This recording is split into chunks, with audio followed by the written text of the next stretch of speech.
আজকের ভিডিওতে 5 বেডরুমের খুবই সুন্দর এবং আধুনিক একটি টিন দিয়ে ছাদের মতো বাড়ির ডিজাইন আপনাদের সাথে শেয়ার করতে যাচ্ছি। এই বাড়ির বাইরের ডিজাইনটা দেখুন, অনেক সুন্দর করে সাজানো হয়েছে।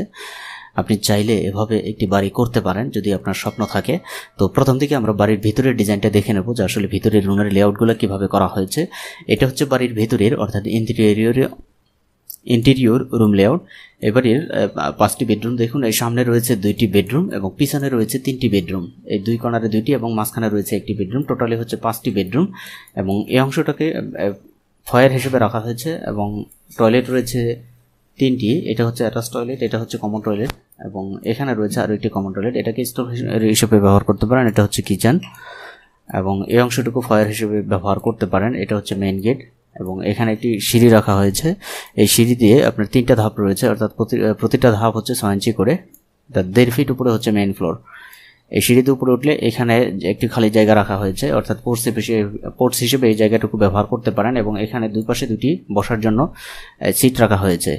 তো টোটালি হচ্ছে 2টি সিট রাখা হয়েছে দুই পাশে। এই মেন গেট দিয়ে ভিতরে ঢুকলে আমরা প্রথমে এই ড্রয়িং স্পেসটুকু পাবো। এখান থেকে আমরা ভিতরে গেলে ড্রয়িং কাম ডাইনিং স্পেস পাবো। এটাকে ড্রয়িং হিসেবে ব্যবহার করতে পারেন অথবা এটা ফায়ার হিসেবেও ব্যবহার করতে পারেন।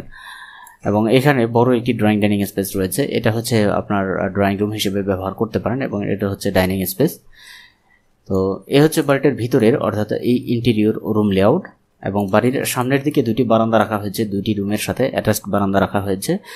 এবং এটার বাড়ির বাহিরের ডিজাইনটা যদি দেখি, বাহিরের এই কালার কম্বিনেশনটা এরকম হবে। আপনি চাইলে এভাবেই করতে পারেন। এই পোর্টসের ডিজাইনটা দেখুন, অনেক সুন্দর করে করা হয়েছে। এখানে বাড়ির নাম লিখতে পারেন।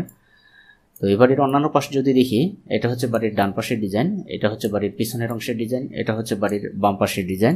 এবং উপরের চালের অংশটা দেখুন, চালটাকে এভাবে করা হয়েছে, মাঝখানে রাখা হয়েছে, চারিদিকে খালি জায়গা রাখা হয়েছে এবং মাঝখানে এই টিনের চালটাকে এভাবে উঁচু করে করা হয়েছে, পানিটা যাতে দুদিকে নেমে যেতে পারে, নেমে এই ছাদের উপরে পড়বে পানিটা এবং পাইপ দিয়ে নিচে নেমে যাবে। এটা হচ্ছে পানির ট্যাঙ্কি। পানির ট্যাঙ্কি যে পাশে রাখা হয়েছে এই পাশে একটু আপনার ছাদটাকে বেশি রাখা হয়েছে, কারণ যেহেতু পানির ট্যাঙ্ক বসাইতে হবে। আপনি চাইলে এভাবে করতে পারেন। তো ভিউয়ার্স, এই পর্যায়ে আমরা জানবো এই বাড়িটা করতে বর্তমান বাজার দরে কত টাকা খরচ হবে এবং কি পরিমাণ মালামাল লাগবে। এ বাড়ি করতে ইট লাগবে 22,260 পিস। প্রতি পিসের মূল্য 12 টাকা হলে এটার জন্য খরচ হবে 2,67,120 টাকা। ব্রিক চিপস অর্থাৎ খোয়া লাগবে 772 সেফটি। প্রতি সেফটির মূল্য 90 টাকা হলে সে খোয়ার জন্য খরচ হবে 69,480 টাকা। সিমেন্ট লাগবে 228 ব্যাগ। প্রতি ব্যাগের মূল্য 500 টাকা হলে সিমেন্টের জন্য খরচ হবে 1,14,000 টাকা। বালি লাগবে 895 সেফটি। প্রতি সেফটির মূল্য 25 টাকা হলে বালির জন্য খরচ হবে 22,375 টাকা। 16 মিলিমিটার ডায়া রড লাগবে 1844 কেজি। প্রতি কেজির মূল্য 85 টাকা হলে রডের জন্য খরচ হবে 1,56,740 টাকা। 10 মিলিমিটার ডায়া রড লাগবে 1602 কেজি। প্রতি কেজির মূল্য 85 টাকা হলে 10 মিলিমিটার ডায়া রডের জন্য খরচ হবে 1,36,170 টাকা। 8 মিলিমিটার ডায়া রড লাগবে 170 কেজি। প্রতি কেজির মূল্য 85 টাকা হলে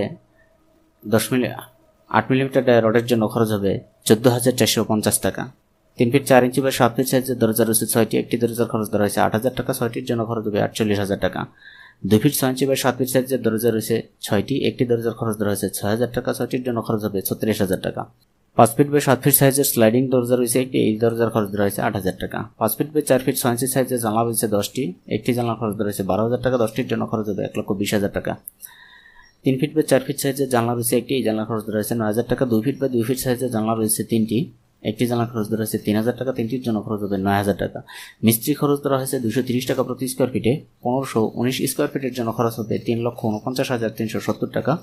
পেন্টের জন্য খরচ ধরা হয়েছে 60,000 টাকা। ইলেকট্রিক্যালের কাজের জন্য খরচ ধরা হয়েছে 50,000 টাকা। পাইপ ফিটিং অর্থাৎ স্যানিটারি কাজের জন্য খরচ ধরা হয়েছে 20,000 টাকা। টোটালি খরচ হবে এই বাড়িটি করার জন্য 14,89,705 টাকা। তবে এই খরচ স্থানভেদে কম বা বেশি হতে পারে। তো ভিউয়ার্স, এই বাড়ির খরচ সম্পর্কে যদি কোনো কিছু জানার থাকে অর্থাৎ কোনো মতামত থাকে অবশ্যই কমেন্টস করে জানিয়ে দেবেন। আমরা আপনার কমেন্টসের অ্যান্সার দেওয়ার চেষ্টা করব।